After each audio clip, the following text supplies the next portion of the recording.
Hey there, hi there, ho there, hello there, and welcome back to another exciting edition of the Cardinal Couple Radio Hour podcast, where we discuss the joy and excitement of U of L women's athletics. And yes, by golly gosh, it's time they are back on the fields of play down at the Belknap campus as we got to witness a very, very fun women's soccer game Thursday night.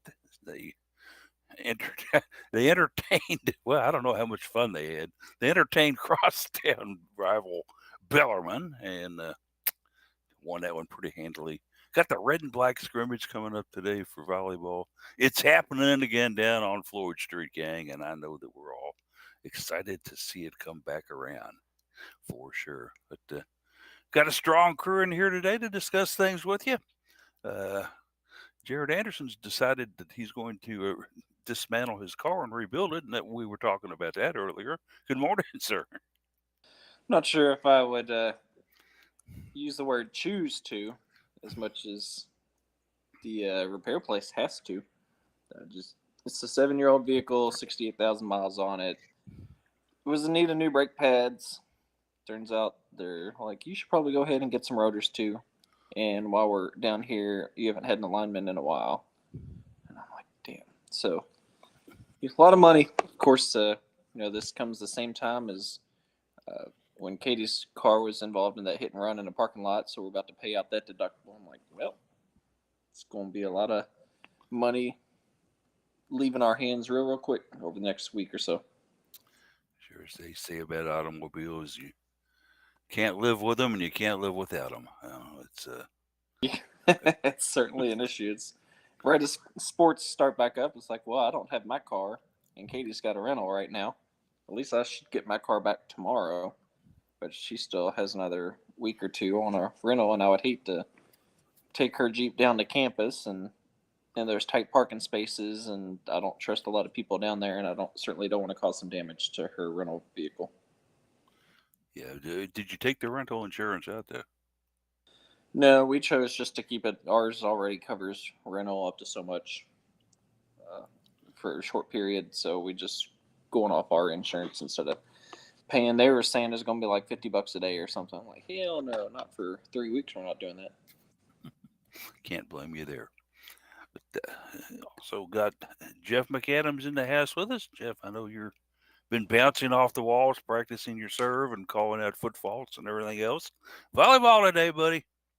Yeah, I've been ready for it. Excited for it. Got to speak to somebody on the staff last night, or not last night, at Thursday night at soccer, and I got some reports on how things are going. So we'll see what goes on with the team. It's always fun. This is always fun event because it's low stress. It's intra squad scrimmage, and to have fun, get to see all the players again for the first time in months and months and months, and you know the other people in the crowd that it's just fun. Yeah, so I'm looking forward to it.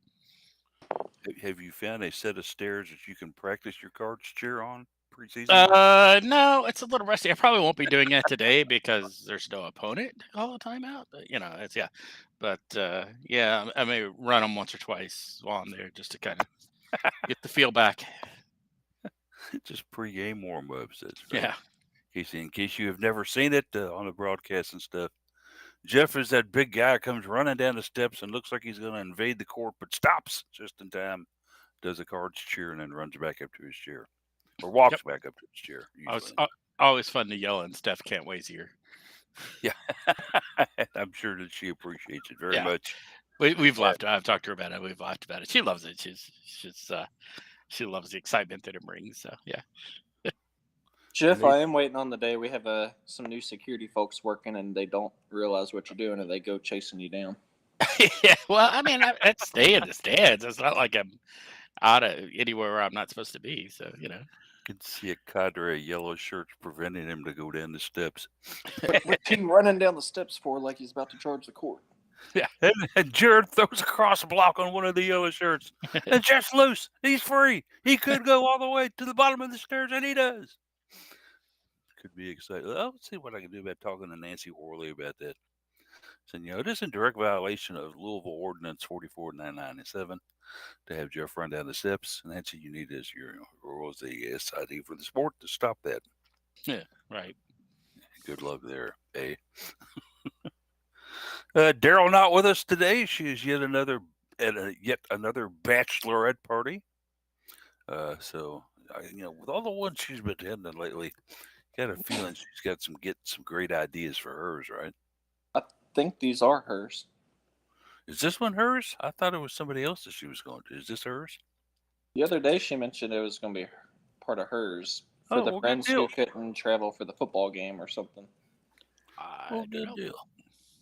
Hopefully she's having fun with it. We'll catch up with her next week or when we talk with her again and see how it went. And I would imagine she'll probably sleep in on Sunday after a bachelorette party. Yeah, where's the Cardinal couple bachelorette party for? Well, we had it It at was soccer Thursday the other night. night. Yeah. Yeah, Jared. Where were you? I mean, you were there. I mean, your your wife was taking pictures. I mean, come on, man. You were there. Case. Have audio? Case was having some audio issues, so he is here with us, but not engaging with us yet. Okay, I just I think he thought he got it sorted, but apparently not. So we do know he's alive and well, seeing as we saw him a couple days ago. I'm seeing the text line. Yeah, at 11 a.m. He said having audio problems. Okay, well, in case there's a little microphone down at the bottom, if you hit it and it gets red, well, never mind. He'll figure it out. He's a big guy. And he'll join us later on in the broadcast. We'll catch up with him a little bit. You guys, But yeah, yes, there we go. hey, I heard a mumble. it turns out that my previous audio issues were an ID10T error. I'm not actually not sure why it didn't work just now before I left and came back, but I guess just because our call software didn't want to update automatically. Huh. Somewhere along the way, my mic slid in its mic arm, and it just turned it off. Oh, So, that's fun. just the button was just turned, or the switch was just turned off. I was just very confused because I could hear it was coming through. It was identifying as the input source and all the things, and then it just didn't want to work. So we're gonna have to chalk this one down to user error then. Yeah, okay. yeah, ID10T. Yeah. Pure and simple. Yeah, it's pepcac error. Yeah, it's just whatever those problem mean. exists I between. have no idea what all that stuff means. Come on, guys. Yeah, problem exists between chair and keyboard. Yeah. It's Peptech and antacid. Yeah, ID10T is a better joke when it's written down. If you write that out, ID10T, all 5 characters right beside each other, you'll figure it out. I doubt it. This is the, audio or podcasts are a visual medium, right? It spells idiot if you write it out. So that's I'll be doing that all day. I'm saying I am definitely a user error idiot type, but I've still figured out how to get on Video Ninja. Hey, but it works now, Yeah, and we're live. Well, how was your week? What's been up? It's been busy. Yeah, damn that's busy. Just the way it goes. Yeah. And we'll be, I guess, catching you a lot at volleyball at the women's soccer this year. I was kind of taking a look ahead. Yeah, be hitting the games for us. As long as I can escape the computer chair, I'll be getting down there. Well, that in itself is a chore. Sometimes I do understand that one. But we got a lot of fun things to talk about today, and let's go ahead and, I guess, as for me, it's the same week here, kind of in and out usual, doing the treatments. Did have a lot of fun Thursday night going down to volleyball, or no, not volleyball, women's soccer, and enjoying a nice Louisville win there. And of course, talking with Coach and an absolutely delightful player for the Cards, Junior Amber Jackson. Really enjoyed speaking with her. And what a nice asset she is to the team. And was certainly quite polished, I think, and professional in the way that she handled the post game interview with us, Jared. She was great. Oh, she was natural in front of the camera and on the microphone. Certainly super excited to be playing this year after she had to sit out last season. And it seemed like the offense pretty much ran through her at some times. So I know we'll kind of get into that and get our soccer experts' thoughts here in a minute. Yeah, we certainly will indeed. But other than that, yeah, it's been kind of a so-so week. Was having a little bit of intrigue out here in front of the house last night. We couldn't quite figure out what was going on. There was a man standing over on our sidewalk across the street. Just to give you a brief background here, Ferndale Road has a sidewalk that runs all the way up and down it from Fern Creek Road all the way down to basically down where South Waterson Trail is down there. It's a long sidewalk, and a lot of people like to walk that. We'll see them, especially in the summer months, getting their exercise by walking that sidewalk. So we heard us banging. We didn't know what was going on. So I look out the front window, and there's this young guy, and he must have been, I don't know, probably, definitely a preteen, maybe 10 or 11. He had a stick, and he was banging the crap out of the sign in the front yard across from us, where the guy has his house for sale. I mean, this kid was wailing on this sign like he was taking batting practice. And really like the people that live there and doesn't want them to go.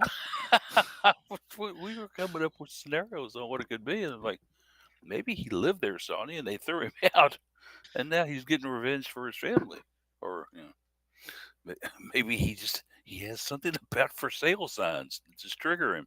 I don't know, but and it was almost humorous.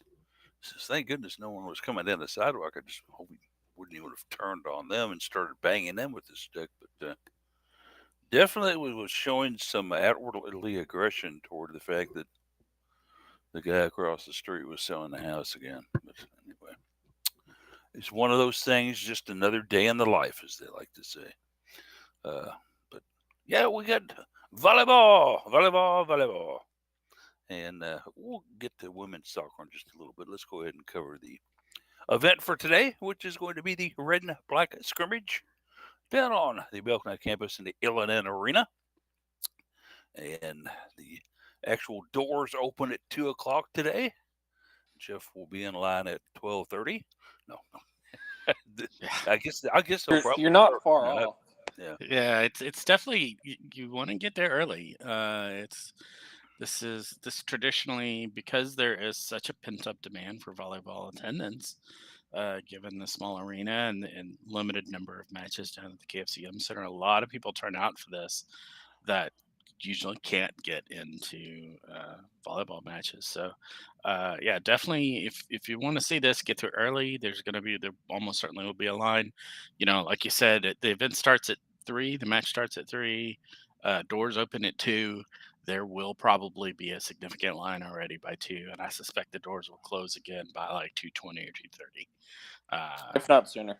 Yeah, just because it takes about that long for 1,000 people to get into the place, and then they're at the capacity, they have to close it out. So well, Jeff, you've got a cheater's way in too, with a certain badge with your face and name on it. Yeah, but my mother is joining me, so she doesn't have that same yeah. So option.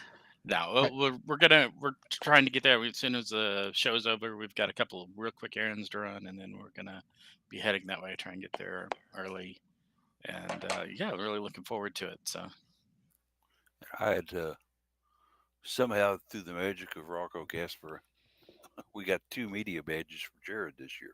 Yeah, he went down and got his own, and then when I was at the when I was at the actual fall sports media day, Lori Cordy had all the badges for the rest of the crew, and there was another one in there for Jared.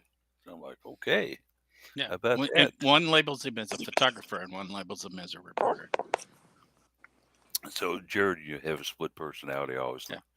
Yeah. I already knew that. If you don't have your camera, Jared, do you can't take the photographer one. That's right. They're gonna get you. The yellow Well, shirts. when does he nail ever you not on have his video. camera anyway? I mean, just pull out your phone and be like, Yeah. gonna take Right. pictures. Technically, we all have a camera on us majority of the day. Well, Jared's got his camera with him all the time. I saw him taking pictures of the gas pump the other day. And, I mean, he takes pictures of everything. That's what he does. Batteries are on the charger, ready to go. Assuming I make it over there today. Yeah, and also having a bit of a car issue he is, as he mentioned earlier, but he'll certainly get over that. And in time, it's just if anybody wants to donate to the Jared Anderson Car Fund, shoot him an email, and I'm sure he can give you all the information on how to do that. All donations greatly appreciated as he tries to pay for a transportation device, which unfortunately in today's society we depend a bunch on. So he's got a transportation device. He just needs to pay for a way to stop it. Right. It'll get me to It'll go. point A to point B. It just may continue on to point C beyond that. you got me on that one, Jeff. Yeah, it'll run all day. Just can't get it stopped. I don't think I can put my feet hard on the ground like the Flintstones to make it stop. You could try. I just don't know how effective it would be. Yeah. Yeah, the days of Fred might be kind of You could be like a boat and just throw an anchor out. Yeah. But then there's the lengthy chain, and it's going to damage your paint and everything else. So that's whatever. Tear would up you like fiber to optic avoid? cables like anchors do in the bottom of the ocean too. So sorry, sore point there. Well, if this city had public transportation, Yeah, then I would worked well. not be so stressed about it. I think it still does in some areas, but boy, Yeah, and it works well in some places, but yeah, if you're outside the watershed, it's pretty bleak. there used to be a Barchtown road line. Yeah, that ran 17 up still Barchtown exists. Road. Oh, is It's it still there. It Oh, yeah. runs like once an hour nowadays. Okay. I used to years ago, many moons ago, when I was a young boy, we used to take that. Back then, it was called the Blue Motor Coach, and I don't know if any of you guys remember that. Before it became dark, the bus line that ran out in the county was the Blue Motor Coach line. And as kids, we would take that downtown to go watch movies down on 4th Street because they had all those beautiful cinema palaces down there on 4th Street. Then the Rialto and the Mary Anderson and quite a few others that would show, of course, first-rate movies, first line, and absolutely so. Had a lot of fun with that. That's where I first saw Steve McQueen and knew exactly who I wanted to be after that. Didn't quite work out. Volleyball is going on. Mhm. Gates open at 2, 3 o'clock. It's when it starts. And Looking at go ahead. Danny, in her 8th season now, Mhm. has gotten the Cards to unqualified success in her years there. Although Ann Cordish did a wonderful job with the program when she was head coach, Danny has taken them to a couple of Final Fours, 3 or 4 times in the Elite Eight, and has won the ACC title 4 times, Jeff. Mm-hmm. So certainly just what is she looking at with this team this year? I mean, Well, there's a lot of depth on this team this year. We've talked a little bit about the whole rank of people that are in the left side hitter position. Got a lot of left side hitters available. We've got 3 middles where you normally play 2, so we're likely having a position battle there particularly for the second middle position, and then we've got 2 really good setters.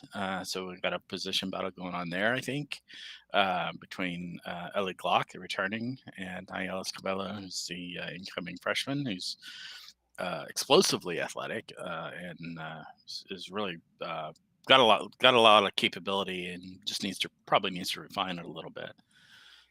We've got a position battle on the right side between Reese Robbins, returning from last year, which was a freshman, and an incoming transfer, Sofia Maldonado Diaz. So coming in from Arizona State for her graduate season, her COVID year. So we've got depth everywhere. We've got a whole, the whole cadre of Libros and DSs that we had last year are pretty much all back. So not all of them, but still a bunch of them. Yeah, we've got multiple people that are quite capable of playing every position on the court. So it's going to be interesting to see how they line up. We won't really see that today, obviously, because you'll have two setters. They'll be on opposite sides of that. So you won't see really kind of what the staff is thinking about who's really going to be starting in that. But you get to see them match up against each other and evaluate for yourself and see what you think. I know I'm certainly going to be looking at that position a lot. Cards have got guys, I think 4 players on the preseason All ACC team with Kara Cressy, of course, the very strong middle. Anna DeBeer, well, we all love Anna. And Charity Looper, and also Elena Scott, all named to the preseason All ACC team. And the Cards were picked to finish 3rd in the conference, behind, of course, returning Pitt and incoming Stanford. So, thoughts on that one, guys? 3rd for the strong volleyball team? Still pretty good. I mean, it's an extremely tough conference. You could argue that the ACC could be one of the toughest conferences out there now, with the addition of our 3 new programs. So, still want to say that I think the Big Ten has the advantage overall, but certainly going to be a battle down to the last match this season to see who gets that ACC title. When you look at it, the red and black scrimmage will be followed approximately, I guess, 10 days later, when the AVCA showcase comes in, and I believe it is Wisconsin that the Cards will play on the 27th, Thursday. And kind of another one then there to start at September. They'll host Tennessee, which should be a fun match. And actually, the only road games you look at it as you go down this thing here in the first month or so is basically just at Penn State. And then they get, of course, to play South Carolina up at NKU. I guess we could call those road games up there. Yeah. In the second or at the end of the first week of September, where they'll actually play 3 games in 3 days, Jeff. So are you just going to go up there and book a room, or are you going to make the drive each day? I will probably book a room and stay up there. That Friday game is 3 p.m. So I don't know what I'll do. I may just take a day off work. I need to take some time off work anyway. So and get up there and hang out and enjoy Northern Kentucky. There's some cool places to go and do and eat and drink in Northern Kentucky. So enjoy that. Well, absolutely so. Yeah, we have been up there. Yeah, and that is I'll just jump in. This is the 4th and final iteration of this kind of mini tournament between these 4 teams, us, South Dakota, Missouri, and Northern Kentucky, that we've been playing for the past 3 years. This is the 4th year for it, and it will be the final one. We've played at each of those locations over these 4 years now. So it's been kind of a cool event, if not all that competitive, to be honest. But yeah. When we take a look at it, and something that interests me about this squad this year is just the strength that it has returning. I don't know a lot about Pitt, and I haven't studied a lot about Pitt. And maybe, Jeff, you can tell us about Pitt and Stanford. Why are they ranked over us? I mean, this looks like a damn strong team for Louisville. Because they're good too. Pitt also returns a very large number of their starters from last year. Stanford as well does so. They have a number of really great players. Cami Miners out there is good. It's you got 3 really good teams up there. You added Georgia Tech, who's still a very good team. Maybe not at the top level, but still a very good team. And then you get into teams like Miami and Florida State, who are decent teams, but maybe not at that top level right now. So, but yeah, there's a real cluster of teams right at the top of the ACC that are playing at the top level nationally, and getting that recognition and respect. So it's great to see. 27-5 last year for the Cards. 31 games scheduled right now. Mhm.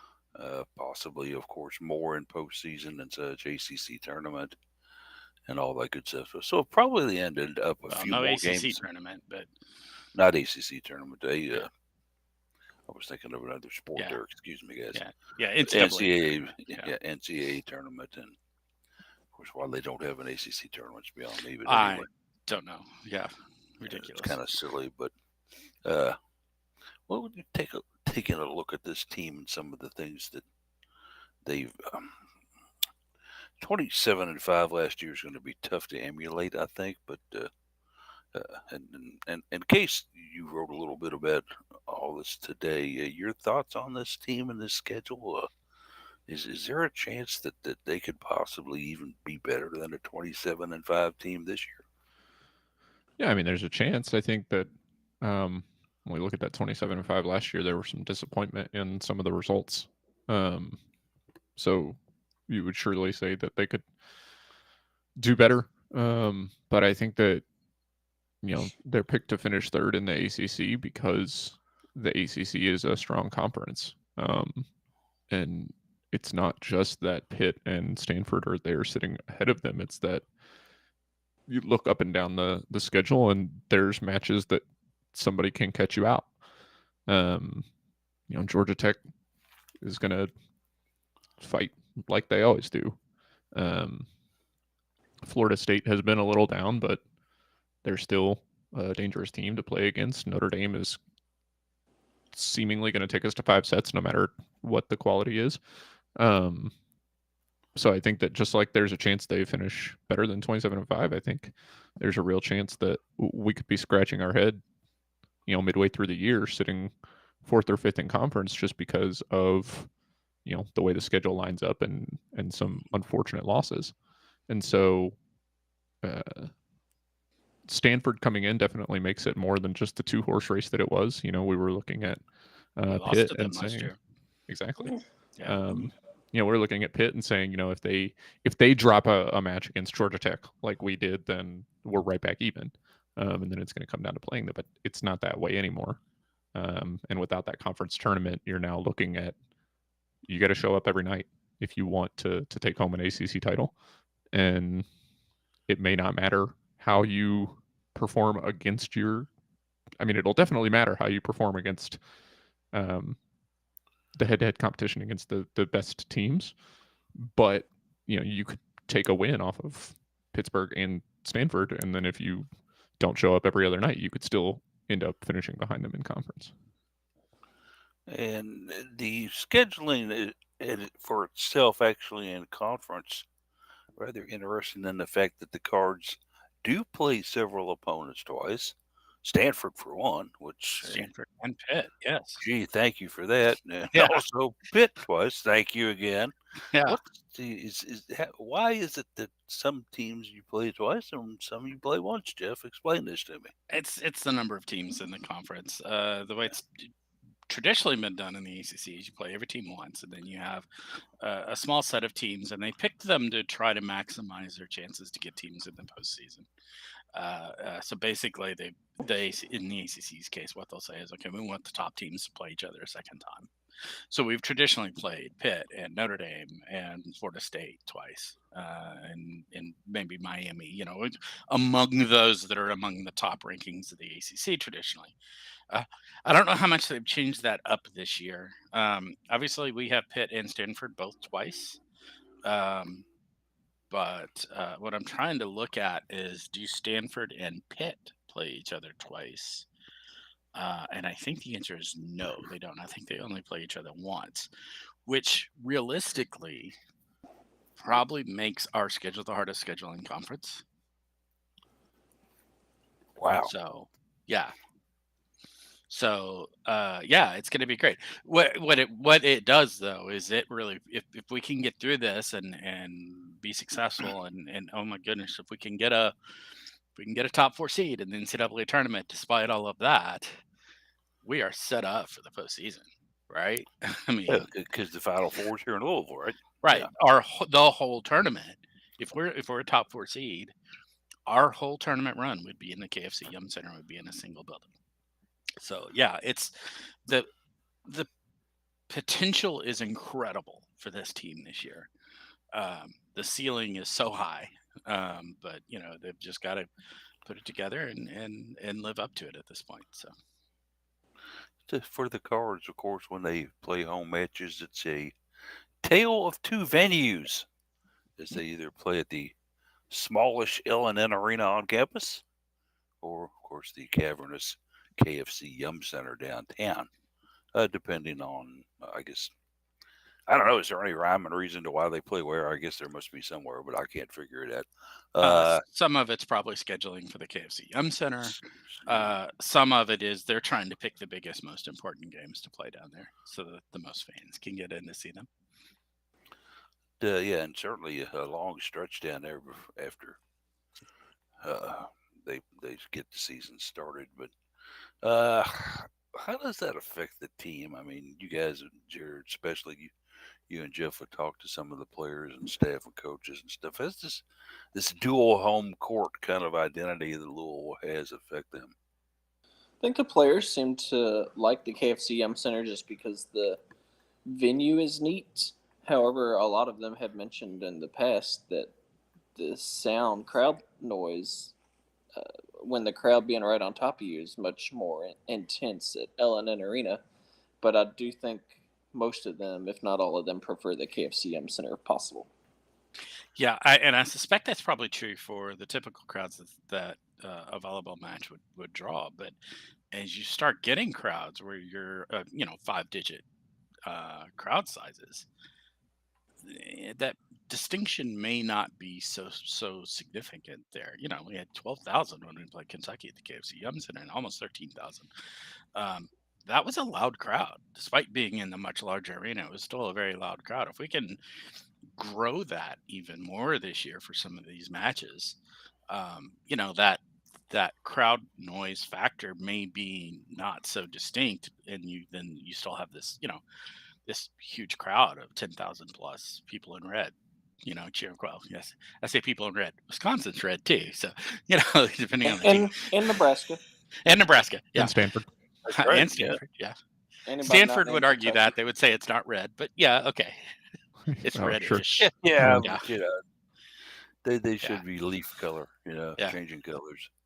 Yeah, Sure. and the other day when I went to the movies, the Cinemark thing told me that there were 1 trillion colors in their projectors. It's like, sure, all right, if you say so. Yeah. I don't think the human eye can detect 1 trillion colors, but sure, let's go with Yeah. that.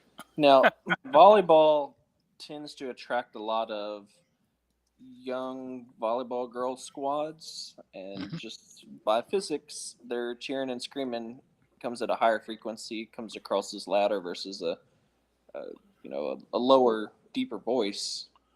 So that certainly helps too. Is when you have of that 10,000 people, you've got 1,500 10-year-old girls screaming. In another physics note, don't put the curtains up. Oh, Yeah, I know. Just change the way that the camera. Sound. Yeah, don't put just don't show. If you don't want it to look empty on TV, then don't show up there. Yeah, but the people that are in the lower bowl don't care that it's empty. That's and true. you're obliterating the noise by putting up You guys however much footage of velvet curtains. Yeah. Yeah, I've always wondered about that myself. Yeah, that may be a KFC Yum Center stipulation. I don't know. Make them plastic or something. I don't know. Just make them something that doesn't just eat the noise. Just suck in noise, yeah.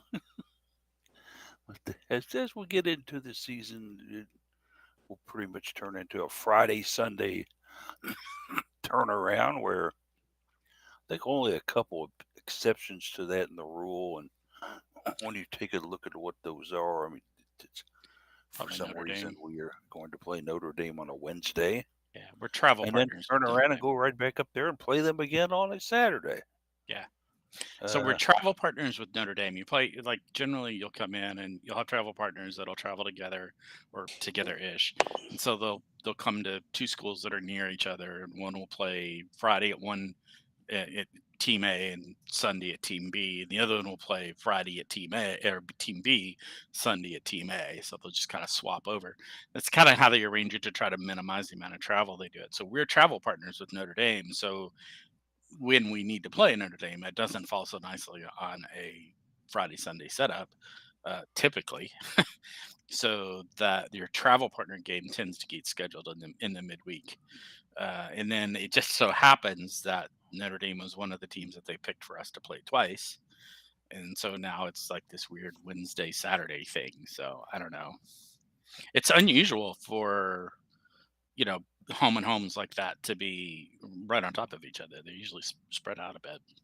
Yeah, that was when I was writing down the schedule earlier because I will be adding the volleyball schedule later on this afternoon to the Cardinal Couple website in case anybody ever wants to stay up and catch up on when they're playing. I'll also be putting the final results of each contest up there as well. I've already been doing it a little bit with women's soccer so far. On the right-hand side of Cardinal Couple, you can see volleyball. You can also see field hockey, and you'll be able to see women's soccer as well, in case you always wonder and curious about when the games are going to go. But 11 non-conference foes for the Cards. I guess, well, I don't think you can count the red and black as one. Okay, fine. 10 non-conference foes, and wow, what a list here, man. Wisconsin, Penn State, South Dakota, not a bad squad. Creighton's in there, UOK, and here's the stretcher. You got UOK followed by Nebraska back to back. Yeah. And whoop, up at UOK this year. Creighton is no joke either. They were a Sweet 16 team last year. Yeah. Yeah. Okay.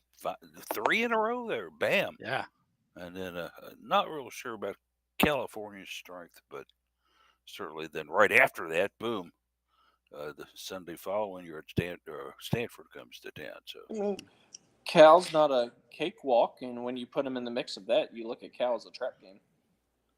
Yeah. it Well, could be very well. I'll also say, even going before Creighton, the last time we played Northern Iowa was in Minneapolis, I think, and they beat us. Ooh. Yeah. It was the first round of the NCAA tournament. Has it been that long? Wow. Yeah. I think that's the last time we played them. Good stats there. I did not realize that one. Yep. So the UK game this year, and I know Jeff, you and I and Jared have all been up there in memorial for that contest up there before. Mm-hmm. I understand there's been some renovations up there. They now have air conditioning.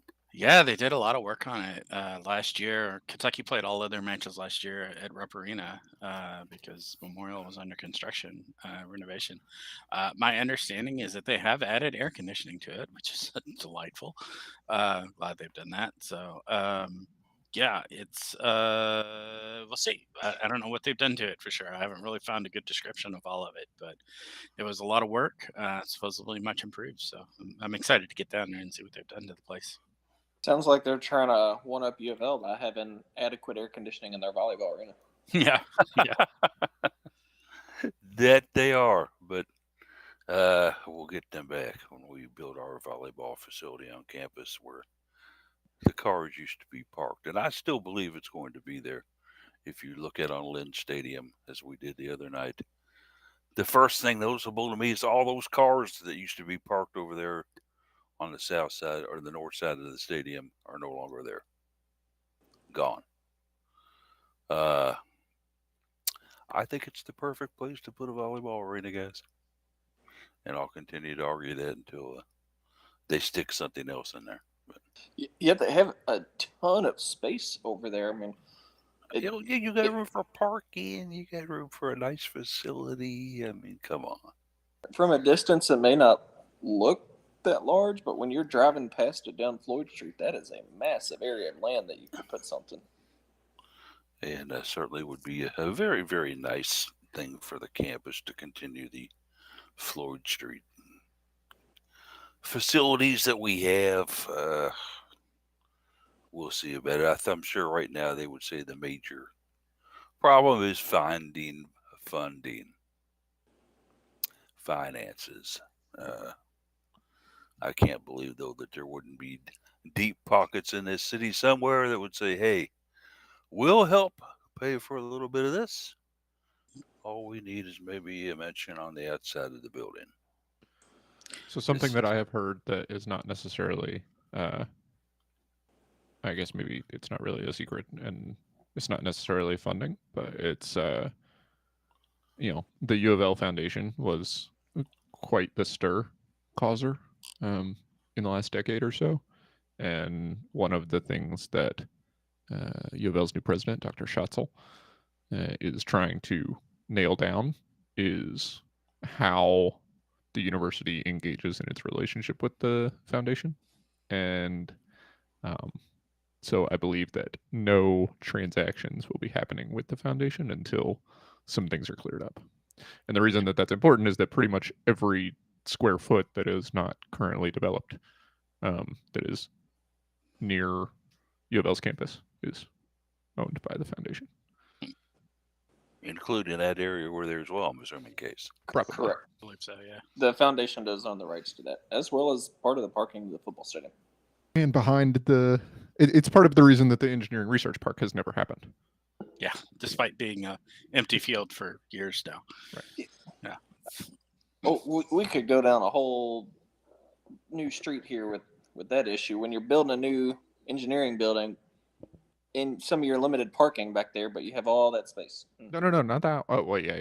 I see what you're saying. But yeah, so the actually what has held that up for so long is that because the foundation owns it, even before Schatzel wanted to hold off on that. Anything that the foundation owns, any building, has to have a commercial aspect.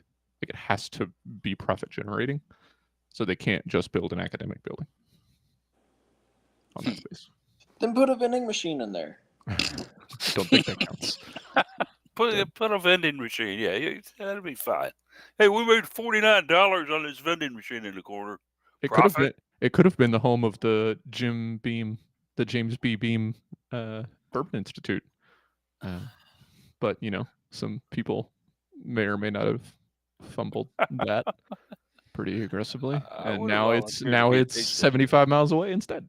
Well, I would have volunteered to be a taste tester. I would have gone down for that. So I found the Massey ratings that are like strength of schedule stuff.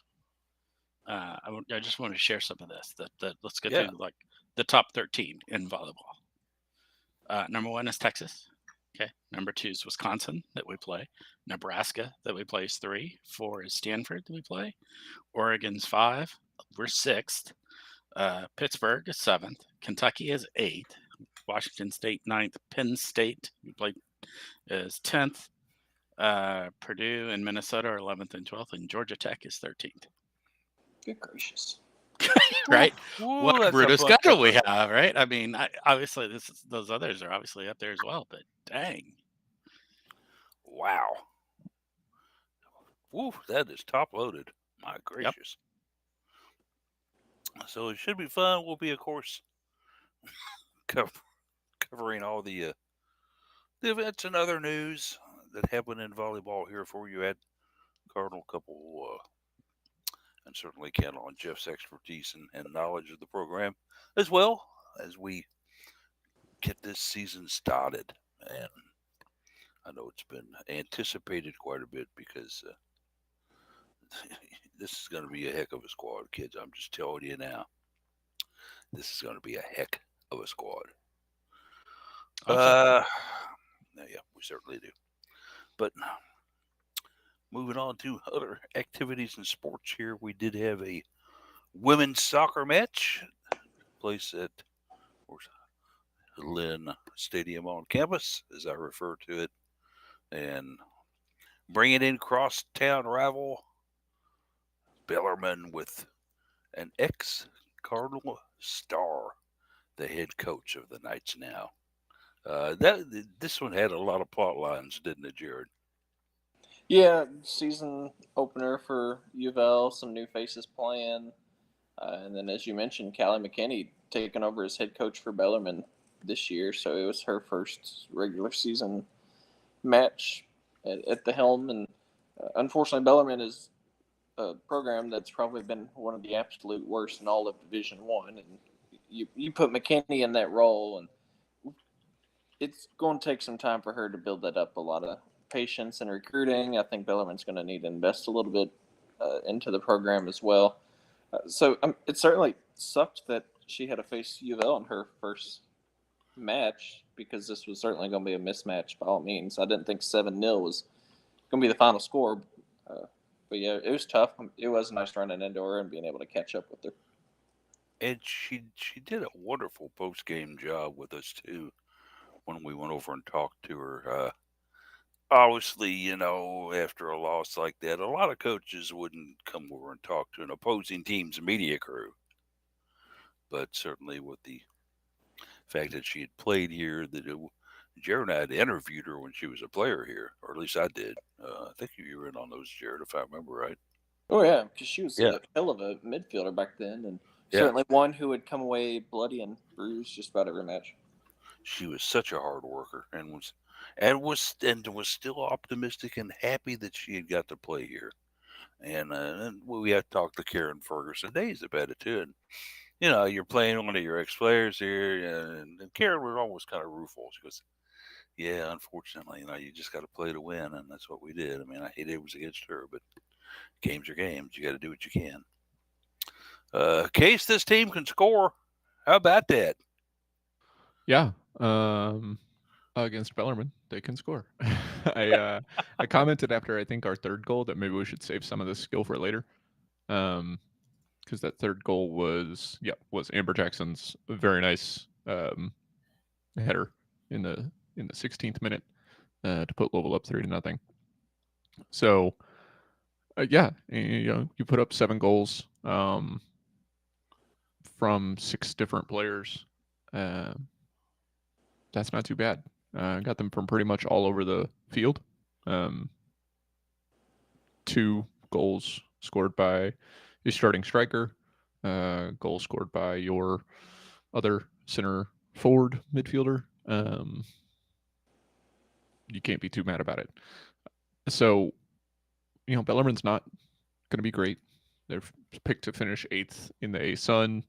They were 280th in the RPI last season, which is actually ahead of like 4 or 5 teams in the A-Sun. A-Sun, not a great women's soccer conference, but they're not really the quality competition that you are going to be able to compare much about. Obviously, we started the season a couple of years ago against Indiana State, had like 23 shots and none of them went in. So to be able to finish in this game, not just scoring 7 goals, but they did it on 25 shots, 19 on frame. So that's a pretty healthy conversion rate too. There were a couple that you say maybe test the keeper some more, but there are others that they were very good shots. Louisville was taking their opportunities. Their 4th goal almost came in the or 5th goal, I should say. They almost scored a 5th goal in the first half.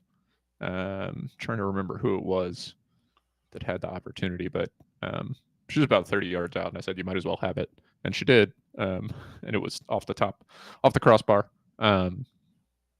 So Louisville was definitely feeling it, and you'll take what you can get there, and hopefully being able to score that much can carry forward some momentum and build confidence with that scoring, especially for late in the match in the second half and late in the match when you're not running out all your starters to still be able to string some things together and move the ball forward, get opportunities was definitely important. Bellarmine getting off just 3 shots in that match against the Cards. And Also want to kind of extend a thanks here to Adam Pruitt, SID, who was there for the match. And Adam does just a wonderful job over at Bellarmine with all the things he does, and graciously kind of said, he'd had no problems with us interviewing, obviously their head coach, and I figured we might even get a player or two over there the way that was going, but certainly it was nice to have that kind of cooperation with the visiting school.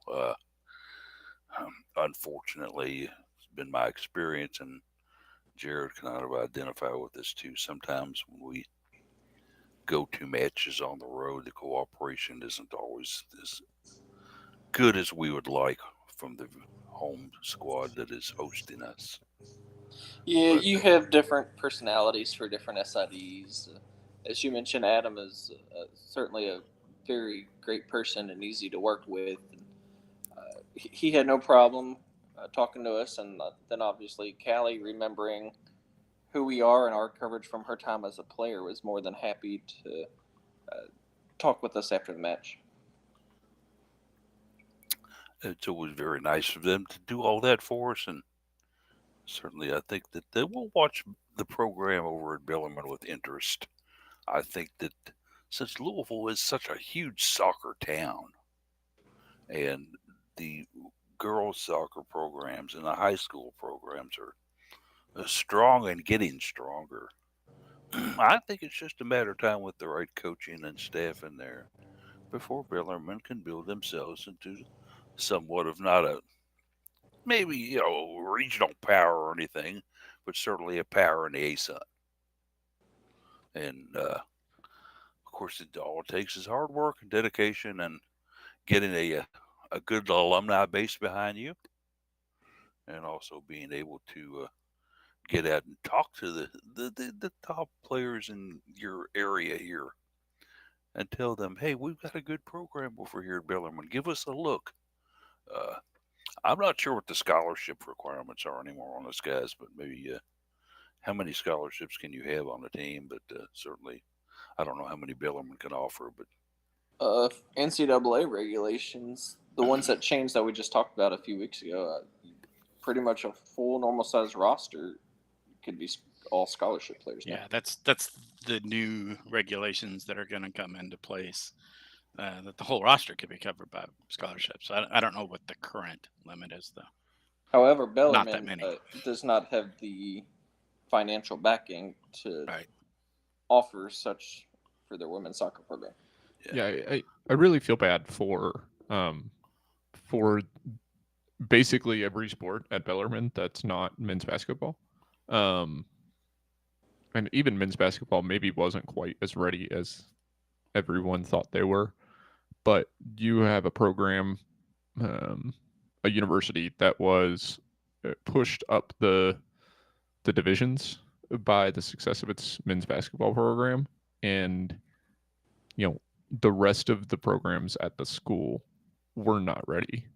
I think they've shown that when we've seen them run out against our women's basketball team, against field hockey, against soccer. They're just not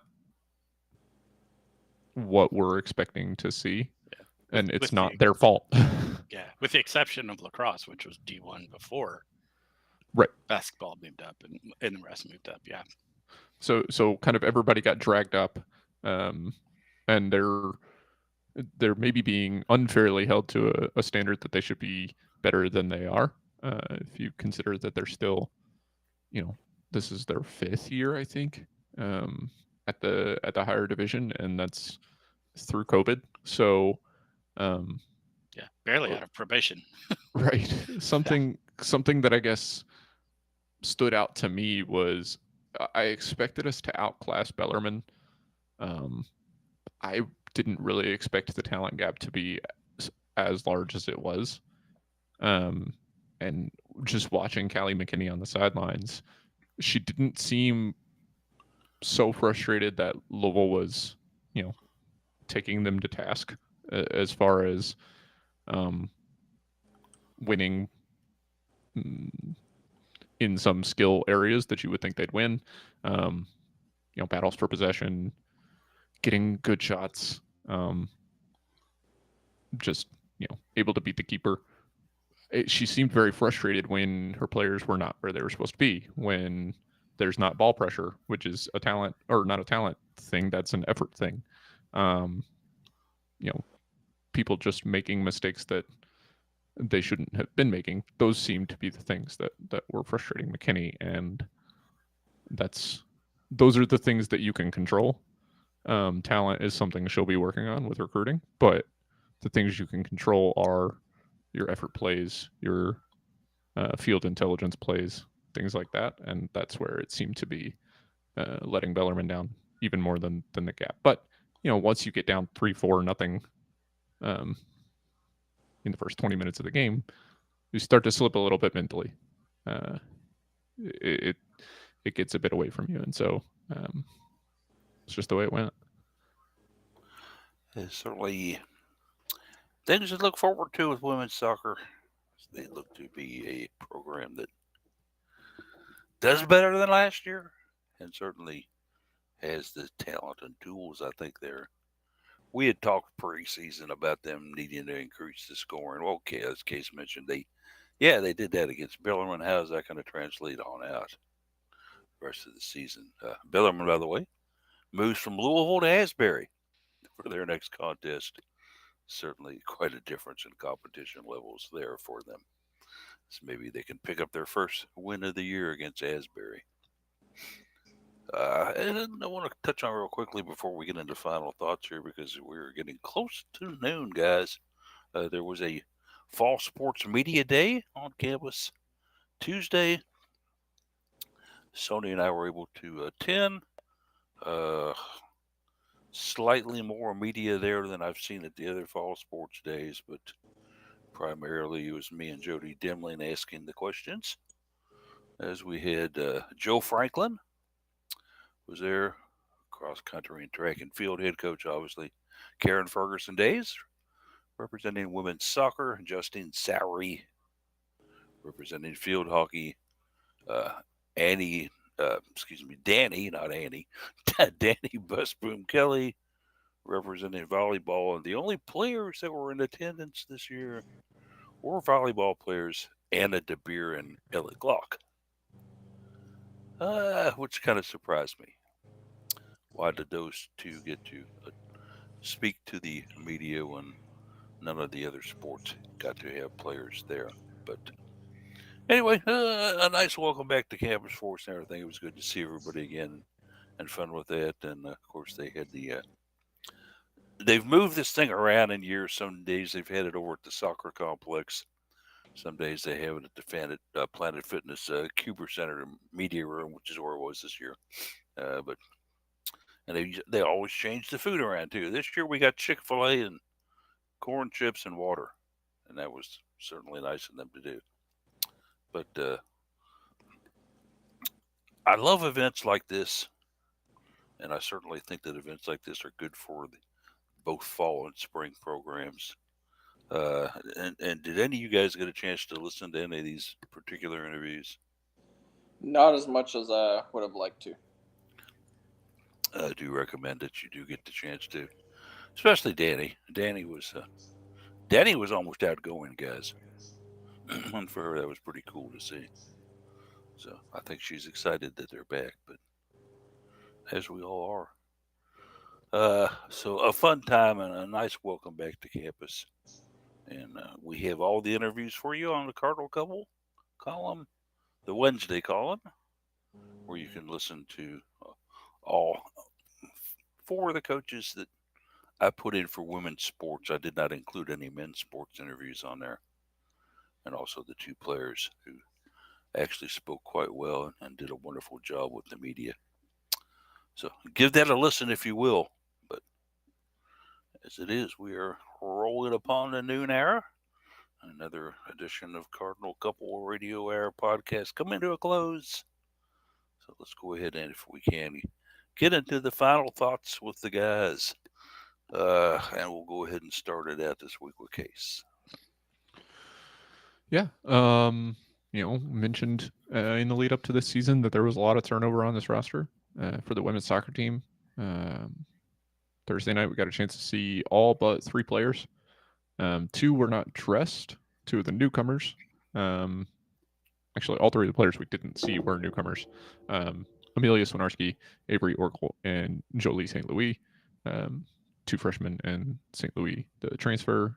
Not sure what was holding St. Louis out, but she was not dressed. And Avery Oracle was in full brace and did not appear that she would be. She was on crutches, so did not appear that she is going to be participating in anytime soon. So we may see a red shirt tag go on to her soon. Not sure why Sinarski was out, but we did see 24 players see the field for Louisville. They ran both goalies out. So saw all kinds of lineups. Players were kind of moved all over the place. Something that did not change really throughout the night was that Louisville was still employing a 4-5-1. I don't know why. We have many scorers on this team, it appears. I think that we could push forward with something a little more offensive. But at the end of the day, we still did get goals from a defender. We got goals from, or got a goal from a defender, got a goal from a center defensive midfielder, got 3 assists from a defender. So the team was definitely playing offensively with a very defensive-minded formation. So it was interesting, and we'll see how it plays out over the next few games, and they start to settle into roles, and we see the minutes start to shift towards who will be playing for the most part, and not necessarily such a wide range like we did the other night. And I think we lost Polly off the call. We lost somebody, so yeah, I think we lost Polly. So Jared, your final thoughts? Yeah, I thought the little student event they had at LNN Football Stadium the other day was really neat. That picture of some of the head coaches goes really hard. We saw Danny Busby Kelly for volleyball, the 2 Jeffs, Brom and Walls for football and women's basketball. We saw PK for men's basketball, and then Dan McDonald for baseball. There's a couple other legendary coaches in there I'd certainly like to add, such as Alviero and Sauer, but just having all of those big name, highly successful, one to be proven, but the rest highly successful head coaches there for an event like that was just pretty cool. And I'm a big fan, as a photographer, big fan of that picture. Yeah, that was a very cool picture. I liked it a lot. So, as for me, obviously I'm excited for volleyball. I'm also a little bummed about the temperature getting back hotter because my air conditioner, my car is still not working. I have to take it in to get it fixed on Wednesday, so hopefully that'll be better. But yeah, that about wraps it up for us. We're kind of temporizing and closing here since we don't have Polly, but we wish everybody a great week and enjoy Cardinal athletics as it gets started this fall again. And as always, go Cards.